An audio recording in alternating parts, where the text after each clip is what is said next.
তোমাদের সবাইকে স্বাগত জানাই আর একটি নতুন ভিডিওতে। আজ এসেছি কলকাতা মেট্রোপলিটন দুর্গাবাড়িতে। এখানে কিভাবে আসবে, মন্দিরটি কোন সময় খোলা থাকে, সমস্ত কিছু তথ্য আমার এই ভিডিওতে পেয়ে যাবে। মন্দিরটি তোমাদের সম্পূর্ণ ঘুরিয়ে দেখাবো। ভিডিওটি স্কিপ না করে প্রথম থেকে শেষ অবধি দেখবে। মন্দিরের ঠিক পাশে আছে জুতো রাখার জায়গা। এখানটাতে জুতো খুলে মন্দিরে প্রবেশ করতে পারবে। চলো এবার মন্দিরের ভিতরে প্রবেশ করা যাক। মন্দিরের মুখে বড় করে মেট্রোপলিটন দুর্গাবাড়ি লেখা আছে বন্ধুরা। মেট্রোপলিটন দুর্গাবাড়ি একটি আধুনিক ও শান্ত মন্দির, যেখানে সারা বছর দেবী দুর্গার পুজো করা হয়। 2013 সালে নির্মিত এই মন্দিরটি বেলেপাথর ও মার্বেল দিয়ে তৈরি, যা তার সুন্দর স্থাপত্য ও শান্তিপূর্ণ পরিবেশের জন্য সুপরিচিত। মন্দিরটি কলকাতার বাইপাসের পাশে মেট্রোপলিটন এলাকায় অবস্থিত। এই মন্দিরে সারা বছর মা দুর্গার পুজো করা হয়। মন্দিরটি বেশ বড় এবং পরিষ্কার পরিচ্ছন্ন। এই মন্দিরে দেবী দুর্গা ছাড়াও মা কালী, জগন্নাথ দেব, হনুমান এবং অন্যান্য দেবদেবীর সুন্দর মূর্তি রয়েছে, যা দেখলে তোমরা অবাক হয়ে যাবে। দেখতে থাকো, সঙ্গে থাকো। বন্ধুরা, এই মন্দিরটাতে আছে জগন্নাথ দেব, সুভদ্রা, বলরাম, রাধাকৃষ্ণের মূর্তি। খুবই সুন্দর মূর্তিগুলি, এক কথায় অসাধারণ বললে কম বলা হবে। এত সুন্দর মূর্তিগুলি।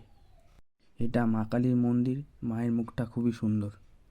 বন্ধুরা, এটা হনুমানজির মন্দির, এখানে হনুমানজি বিরাজমান। বন্ধুরা, এটা হচ্ছে শিব মন্দির, এখানে মহাদেব বিরাজমান। হর হর মহাদেব। এবার বলি মন্দিরটি খোলার সময়সূচি। সকাল 6টা থেকে দুপুর 1টা পর্যন্ত খোলা থাকে, আবার বিকেল 5টা থেকে রাত 10টা পর্যন্ত খোলা থাকে।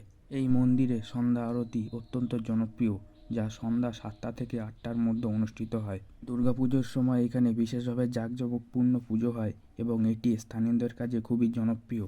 এই অপূর্ব সুন্দর মূর্তিটি পুরোটাই কিন্তু অষ্টধাতু দিয়ে তৈরি। মায়ের এই অপরূপ সুন্দর মুখ দেখে প্রত্যেকটি মানুষ কিন্তু মুগ্ধ হবেই। এই মন্দিরে কেউ পুজো দিতে চাইলে পুজো দিতে পারবে। এই মন্দিরে সবসময় পুরোহিত থাকে। বন্ধুরা, কলকাতার বুকে এরকম দুর্গা মন্দির খুবই কম দেখতে পাওয়া যায়। এই মেট্রোপলিটন দুর্গাবাড়িতে অনেক দূর থেকে মানুষ পুজো দিতে আসে। খুবই জাগ্রত এই মন্দির। এই মন্দিরে প্রত্যেকটি দেবদেবীর মূর্তি কিন্তু খুবই সুন্দর। একটি ছুটির দিনে এই মন্দিরে এসে ঘুরে যাও, খুবই ভালো লাগবে। মন্দিরের পাশে রয়েছে একটি বড় পুকুর এবং শান্ত পরিবেশ রয়েছে, যা দর্শনার্থীদের জন্য খুবই মনোরম।